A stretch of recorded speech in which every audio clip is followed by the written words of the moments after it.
In the USA. That is the subject of this evening's Talking Points memo. As we mentioned last night, the voters rebelled, and Donald Trump won the presidency because of that rebellion. Just a few hours after the election was called, though, some anti-Trump protesters took to the streets. Nothing major, but the spectacle got intense in Oakland.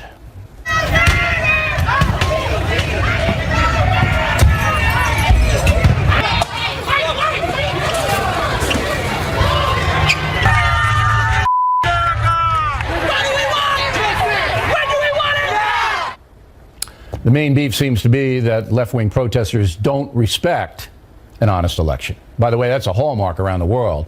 Every communist and socialist takeover from Cuba to Venezuela to Soviet Russia back in the early 20th century featured violence and assaults on freedom. Here in the USA, we honor protest, but increasingly, we are seeing people who want our system destroyed. If we don't fight, who's going to fight for us? People had to die for the freedom where we're at today. We can't just do rallies. We have to fight back. There will be casualties on both sides. There will be, because people have to die to make a change in this world. Now, do I believe that woman wants to kill people? No, I don't. I think she's simply hysterical. But there are people, agitators, who do want to hurt you, who do not believe the way you do. A lot of us, especially I think as young people, are really shocked, not okay with this decision, not okay with our system. We're here to speak out. We're here to really create the revolution that we know is possible. Now, that woman's a moron. The revolution is going the other way, as we saw when almost 60 million Americans voted for Trump, a man with no political experience. That ballot box protest was peaceful. It's the way our republic works. No one was hurt, no one terrorized, no one killed. Unfortunately, our system is not being respected in many American public schools. More than 1,000 students walked out of Berkeley High School in California.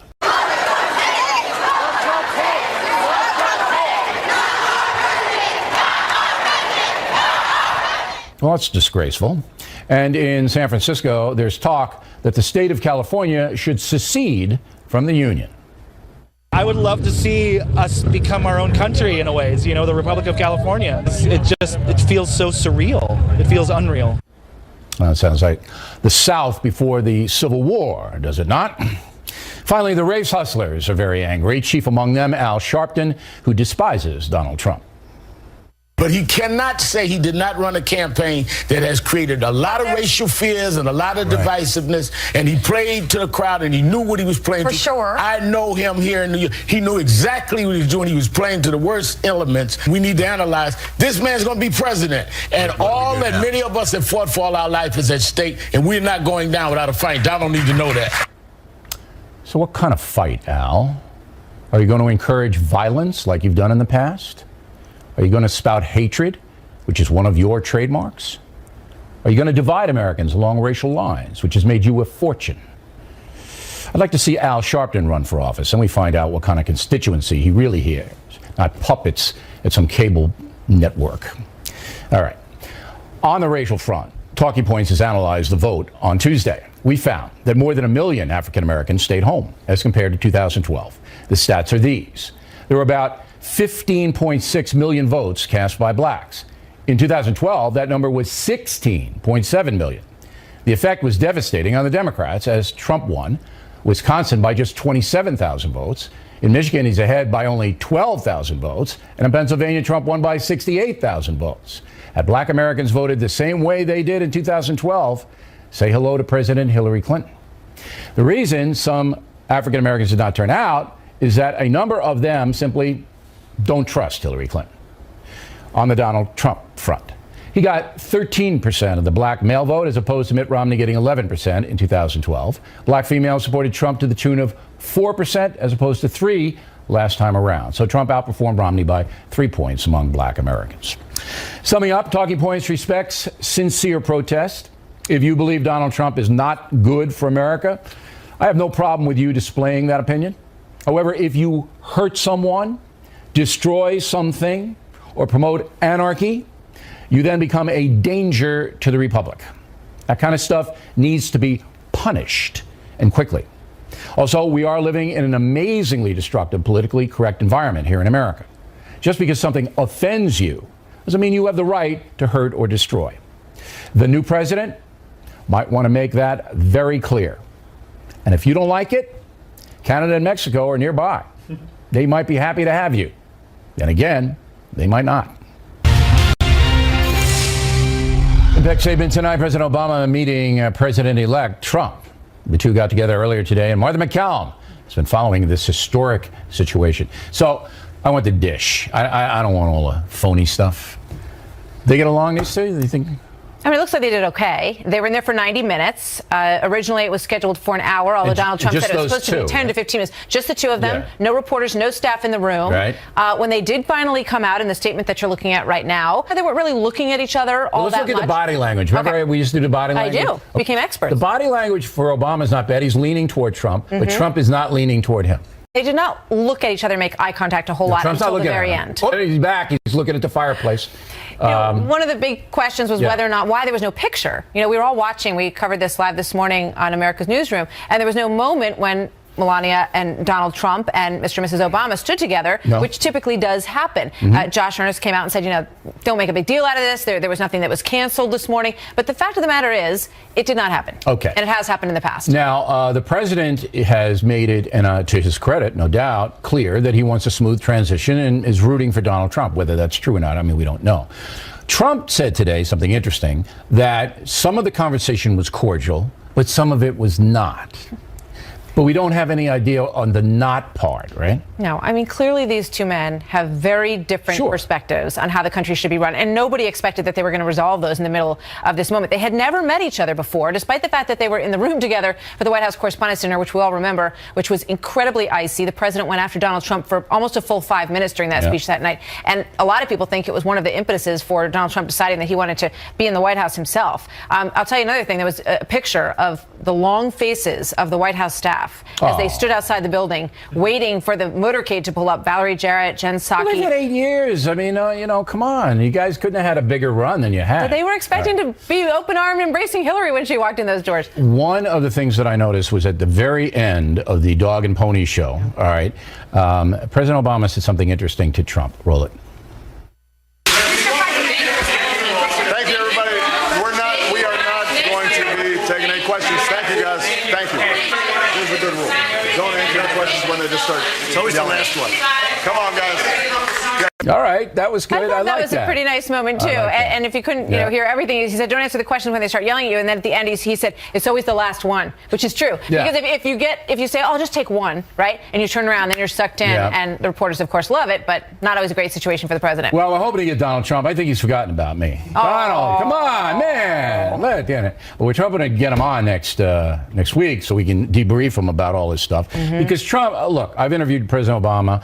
He's very cautious in what he does, very disciplined, and Donald Trump's more of a throw it on out there. All right, so that's that. Now, we had, you guys may need this information, particularly some of you who are rooting for Hillary Clinton. There's legalized pot more now. So here's a package from Fox. Go. Voters in 8 states approved pro-marijuana ballot measures, including votes for legalization in California, Massachusetts, and Nevada. Marijuana advocates say this is just the latest in a string of victories for their cause. The market's been there, but it's time for it to be legit, and it's time for, we're very regulated, and it's time for that to be standard for this product. But some officials disagree, citing concerns about a possible rise in auto accidents and deeper drug addiction among young people. They say the movement needs to take a step back and find ways to make marijuana available more safely. Okay, so California's the big one. Yep. They had quasi-legalized marijuana in California. They had a look the other way policy. They had that big medical marijuana ruse. Yes. Where, it's good for a cold, it's good for a bum toe. You can take it for pretty much everything. If you haven't been out to California, I love this. They have a doctor named Dr. Lenny. He's on the premise. You hand Lenny. I know Dr. Lenny. Yeah, you hand Lenny $200 in cash. Lenny doesn't want any trace. Lenny writes you a prescription. And then you just go the next place over, the next room over, and they sell it to you. That was the medical marijuana ruse in California. So, and there were 50,000 Lennys. They were on Lenny, every corner. This is not good for business for Lenny. So, California, Massachusetts, Nevada. Yeah. All passed measures now. You've got a 60% approval rate of legalizing marijuana in the country, according to Gallup. Yeah. So, this is the way. Nevada, that's good. So if you want want to gamble, you really want to be high when you do that, especially when you're playing blackjack. Well, you lose. It slows you down. Right.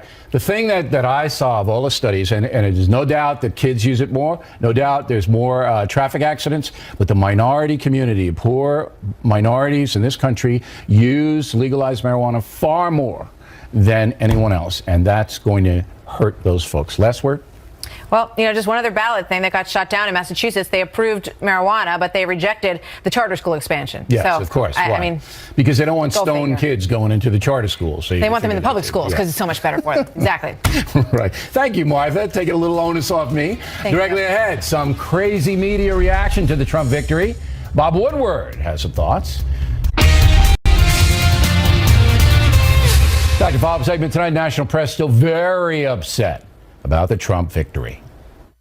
Assuming, and that's what we're talking about, that he does win. People I'm speaking to think it's absolutely catastrophic. Catastrophic for the United States, that it's catastrophic for our position in the world, emboldens our enemies and adversaries. It makes our allies terrified that we're not going to be their allies anymore. That man, Richard Engel, NBC News correspondent, not a commentator. Joining us from Washington, Associate Editor of the Washington Post, Bob Woodward. Now, I know you're an old school guy, and you don't think that hard news reporters should comment with their opinion. But we saw that with Martha Raddatz to some extent on ABC News. We saw it with Engel on NBC News. I could give you 20 other examples. So what do you think's going on? Well, I think in the case of Richard Engel, who's really one of the best foreign correspondents anywhere in the world for any U.S. or even foreign broadcast service, it seems like he might, when he said people he was talking to, presumably those would be foreign government officials or officials here. So I don't think that particular segment crossed the line at all. All right. Well, I disagree with you because if he's going to do that, he has to put a name on it. Okay, number one, you don't do anonymous sources because anybody can make that up. Number two, he's got a history, Mr. Engel, of left-wing utterances.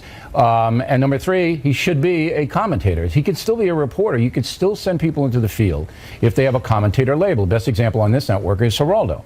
Geraldo gets sent to all the war zones, but he's a commentator, and we let everybody know that. Wouldn't that be a fair solution to this kind of stuff? Well, I don't listen. This guy goes on the scene in places that are very dangerous. You and I are sitting in our chairs, so I've watched him, and I think he's a really terrific reporter, one of the best. But the larger point you make, there are people who were despondent in the dumps about Trump winning, and I think it showed, and I think that it did. There's no doubt it showed. But I said that about Martha Raddatz, who I've known for many years. She's an excellent reporter.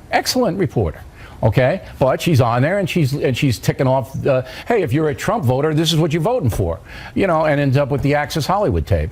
It's come on. You can't be doing that unless you do it to both sides. All right. Yes, I think you gotta get you gotta do it middle. to both sides, and you can't. But what I'm trying to get at with you is, when you came up, when you were a young reporter at the Washington Post under Ben Bradley, there were strict rules, Woodward. There were strict rules, all right? And when I came up there were, at CBS and ABC, I couldn't give my opinion in the piece, which killed me, but I didn't, all right? Well, those rules are gone. Yeah, but under Bradley, the rule one was don't go on television, and rule two was no gloating. And he had it right. And I think we need to get back to... You're not going to forget it. It's not going to happen. Newspapers are dying. They're going out of business. They got to be provocative. What about and I'm going to, Chris Wallace was interviewed in the New York Times today, and he said, to his credit, and I got Wallace on tomorrow, hey, you guys, you didn't cover this Trump thing fairly. You didn't, and your editor said you didn't cover it fairly. You were out to get him. That's what you were out to do. What about that? I think there's some evidence of that, no question. But if you talk to the Hillary Clinton people, they think, as it pertains to the Washington Post, that we were out to get her. And How? We would In not what possible way could you have been out to get her? I read your coverage. All you did was report the facts. Yes, but we stuck to the email issue, which is important. There are still unanswered questions and all of that. So how is that unfair? No, but I'm telling you, people... Well, anybody can whine about anything, but facts are facts. I'm trying to do this as a journalist, even though I'm a commentator, with facts. I mean, if you have a WikiLeaks thing coming out every day, and it has provocative stuff about Hillary Clinton's main guy, John Podesta, you got to report it. You can't say, well, we had too many of them, and we're not going to report it anymore. It's of ridiculous. course, and you stick to the facts, but as we all know, what facts are you going to pick? Where are you going to do a major story? And we stuck on the Hillary Clinton email story. If you go back even a couple of years, the Clinton Foundation but those are all reporters at the legitimate Post did stories. some really good. Yes, it is, but people are angry about that. I think you guys should have done more on the foundation. I think that if you did, you'd find a hell of a lot more than has already been in print. Now let's look ahead. I agree with you on that. Yeah. I think that you should do it, Woodward. You're not over the hill yet. You're getting there. You're almost at the summit, but you're not over it. You should do it. All right. Thank you. It's nice to have another assignment editor in my life. Sure. Anytime you need advice, you know who to call. I think the Post and the other newspapers are going to go after Trump as president. They're going to be unmerciful. I don't see any difference between him as a candidate and a president. He's still going to hammer him. Am I wrong? Well, I think it's a matter of what are the facts, what's going on. Now, what's occurring, this love fest between Obama and Trump is not something you would expect unless you realize they have to. It's in the interest of both, particularly Obama, because the last thing he wants to do is have 10 weeks of fighting in tension with Trump, and the same with Trump. I think Trump has. Now, how long this will last, we'll see. But I think it's a really important thing. I think what Hillary Clinton's concession speech was the best speech she had. Well, it was. And let's give her credit. Okay. Even you, I'll bet. Look, I'm just glad that Secretary Clinton can take a break right now. But I will tell you what, Barack Obama is the smoothest, coolest cat there's ever been in the White House. And he's going to be classy right until the inauguration. And then he's going to go out and make a gazillion $1,000,000. That's what's going to happen. Hey, Bob, always good to talk to you. Thanks very much. Thanks for being a good sport, too. Unresolved problem segment tonight. College campuses in disarray after Donald Trump won the presidency. A University of Connecticut teacher, Brianne Leak, email quote, "Because I know this process has been so difficult for many of you, emotionally and mentally, I wanted to let you know that I am not taking roll in class tomorrow, which means you can cut Ms. Leak's class, no problem." Another teacher at the University of Rochester this time, Cole Moen, canceled all meetings with students because he said he couldn't bear to discuss the outcome of the vote with them. And at Yale, an economics professor, Stephen Berry, even told his students the midterm exam is now optional. This now here in New York City, Eyvana Bengochea, a student at Columbia University Law School, and Kyle Tierney, a senior at Yale. So are you getting out of any of your exams here, Kyle, or what? Unfortunately not, but many of my friends are. Across campus, people are canceling exams, making them optional, making them take-home exams. Is this surprising to you? Not very. After 4 years at Yale, it does not surprise me one bit. Why? What is it about Yale, which is one of the finest universities in the world, not as good as Harvard, thank you, but what is it about Yale that the sensitivity level of the students is so fragile? I think it's a variety of factors. First of all, the administrators tend to let this campus culture prosper. I think they don't. What does that mean? They don't push back against the students. When the students demand something... Okay, so the students are running the show. Exactly, sir. Okay. And then starting around midnight on Tuesday, students started asking professors, begging them on various campus platforms, Facebook, different groups, asking for exams to be moved, for classes to be Because they were so upset. They couldn't concentrate. Exactly. Okay. They can't handle many of their emotions. Can't handle it. And we saw this at 1 a.m. Wednesday morning. They had a big campus primal scream. That's primal scream at Yale. Yes, sir. Very good. I hope you didn't scare the other people living in New Haven. Now, Eyvana, you are at Columbia, another Ivy League school here in New York City. Is it the same that Kyle is describing? I wouldn't describe the students as fragile. I would just describe them as so civically minded that when the outcome they're expecting doesn't occur, they don't really know how to cope with. So they can't cope with adversity.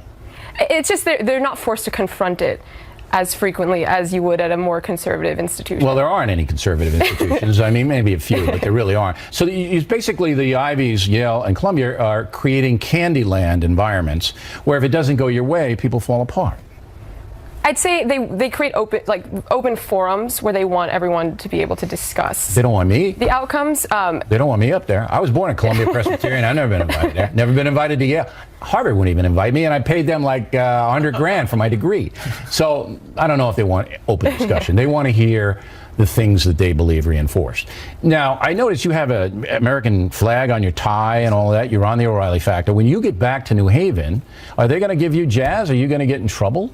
I'm sure students will be pushing back, but I'm part of the William F. Buckley Jr. program at Yale, and we promote free expression and intellectual discourse. So I have a strong segment of friends and people I know that will be supporting me, but I'm sure the all right, so when you get back, and William F. Buckley, of course, went to Yale, conservative icon. When you get back, you might take some hazing. They may not like what you did, but are you going to then ask your professor not to take the exam or not to do your homework? Are you going to do that? No, sir. I'll be living my life like I always. Okay, so what's the difference between you and the people who can't show up to take the exam? I think perhaps maybe the way I was raised, the education I've had, the values that I hold, I think are... You're not going to fall apart when they go, oh, Riley, how can you even sit at the same table as him? When you get back to Columbia, all right, some people say, you legitimized me or this program, and how will you answer that? You know, they are entitled to their opinion just as I am to mine. It's no secret that I affiliate with the Republican Party. I used to be in charge of our club at Columbia. But you used to be in charge of the Republican club? Yes. Now, did you lose friends or were you punished by your instructors in any way for your political beliefs? I had one incident with a professor where I think she clearly just could not stand me because she knew I was president of the Republican club. Is that right? Did she take it out on your grade?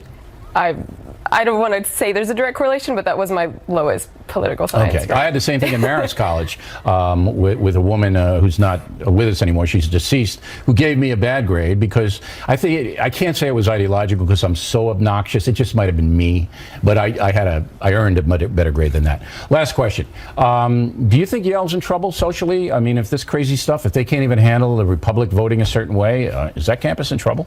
I do think for a campus that's usually called the future of America, it's definitely troubling. Yeah. So for the country in general as well. And I don't see any, I mean, Yale is the same place where you had Halloween costumes, like, people fainted or something like that, right? It's the yes, same. sir. When you have 1,000 people protesting that email, I don't know what it takes when you have a president-elect Trump. All right. Thank you very much for coming in. And this is serious. If anybody gives you a hard time, you let me know immediately. I'm serious. All right? So that is not going to happen. When we come right back, it will be Miller time as the election restored the D man's faith. And Waters asking the folks how Trump will govern moments away.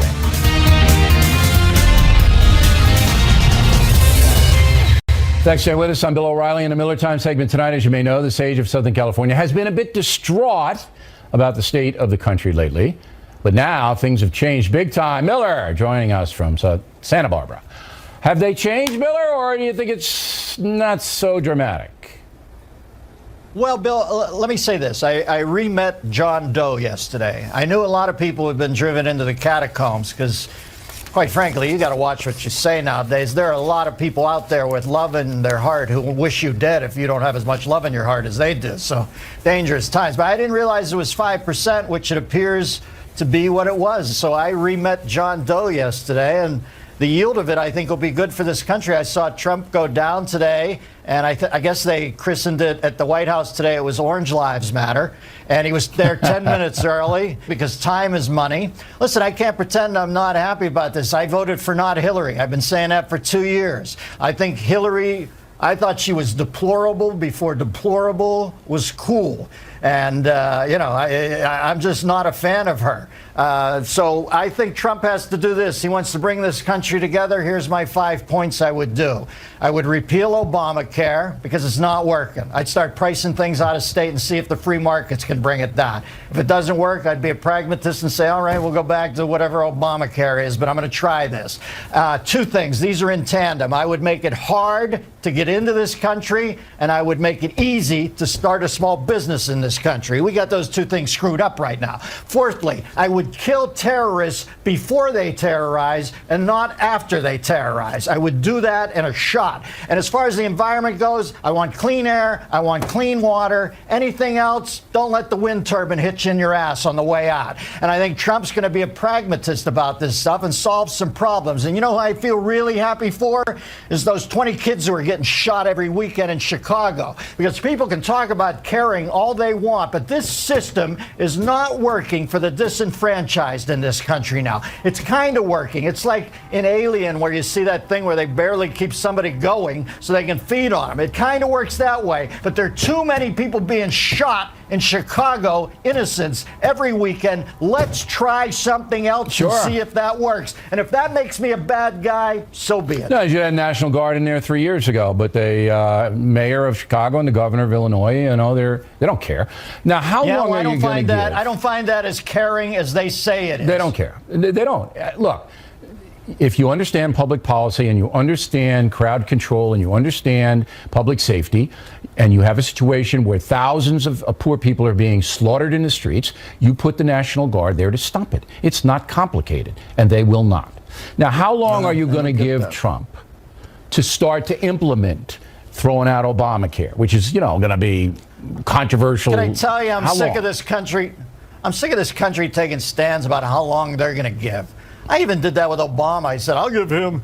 And I shut up for a while. I didn't dig the vote, but when I saw him in Grant Park that night and the little black kids looking up at him with a legit hero, I thought this will be good for this country. Shut up for a while. After around a half a year when it wasn't working, I said, I got to start saying something. I don't hate Obama, for God's sakes. To me, he's an inept civil servant. He's the guy that we hired to work the toll booth on the toll bridge, and he keeps giving back incorrect change. That's all he is to me. I wish the next guy well, too, but this whole thing about here's what I think he should, I don't have a clue. But I wish Godspeed to Obama. I wish Godspeed to Donald Trump. And you know something, Billy? This country, all I will say is this, to these kids out there who are marching at night, and by the way, when you walk up from the Village up to 57th Street outside Trump Tower, I saw a lot of fat kids in that thing. Maybe we ought to start doing protest jogging instead of protest marching, because somebody's got to burn some calories out there in the hinterland. But if you are going to continue to march and say this guy isn't the president 2 days after he's been elected, I heard this phrase recently, and I know it got a lot of resonance in the culture. Can I say to you, if you're going to continue to march 2 days after the fact, what difference at this point does it matter? Dennis Miller, everybody. And a quick reminder that the Spin Stops Here live shows selling out fast. We've added Waters to the mix in 2017, and here's where we're going to be. See everybody in Tulsa, Oklahoma at the BOK Center Friday night, June 13th. Reading, Pennsylvania, Santander Arena, Saturday, January 14th. Omaha, Nebraska, CenturyLink Arena, Friday, March 24th. Tacoma Dome, Saturday, March 25th. Finally, the theater at Westbury on Long Island, June 17th, right before Father's Day. Tickets make fabulous Christmas gifts. BillO'Reilly.com. I'll link you to the box offices. On deck, the aforementioned Waters asking the folks about the new Trump administration. Right back with it. Fact tip today, some very good news for the urchins in a moment. First, the mail. Alan Feldhammer, Seattle. Krathammer, Goldberg, wrong. Deplorables, right. Tommy Rominsky, Newbury Park, California. Bill Krathammer acted condescendingly to you regarding the Florida vote, but you were right. He owes you an apology. I don't see it that way, Tom. Robust debate is what we do here. I'm just glad my analysis won. James Bergstrom, Buffalo, Montana. Bill, I watched you and Charles discuss President Obama's job approval ratings. Why is no one questioning the accuracy of them? Based on what happened this week, James, that's an excellent question. Barry Gray, Mesquite, Nevada. Bill, your talking points on why Hillary lost was electrifying. But what is amazing is that 60 million plus voted for her. MG Gilmore, Tucson, Arizona. Hey, Bill, your unbridled loathing for HRC surfaced last night. Very fair of you to keep that bottled up. No loathing here, sir. Just honest analysis on why Secretary Clinton lost. That's it. Jay Alette, Quebec City, Canada. Bill, your talking points was the best I've ever heard. You went straight for the truth and laid bare the facts for all to see. That makes you the best in the business. Well, I appreciate that, Jay. Very nice of you. The folks should know why Secretary Clinton lost. And if you missed the memo, it's posted on BillO'Reilly.com. By the way, about 10 million viewers watched The Factor last night, and we thank each one of you. That's zombie territory. All right, now we're starting to outrate the zombies. Even the zombies watched. They put aside whatever the zombies do, and they watched. Michael Berger, Dusseldorf, Germany. O'Reilly, it took me years to find common ground with you. Now, older and wiser, I believe you're a shining light in the biased media world. Tough, straight, and informed. Well, donko, Mike. We appreciate that.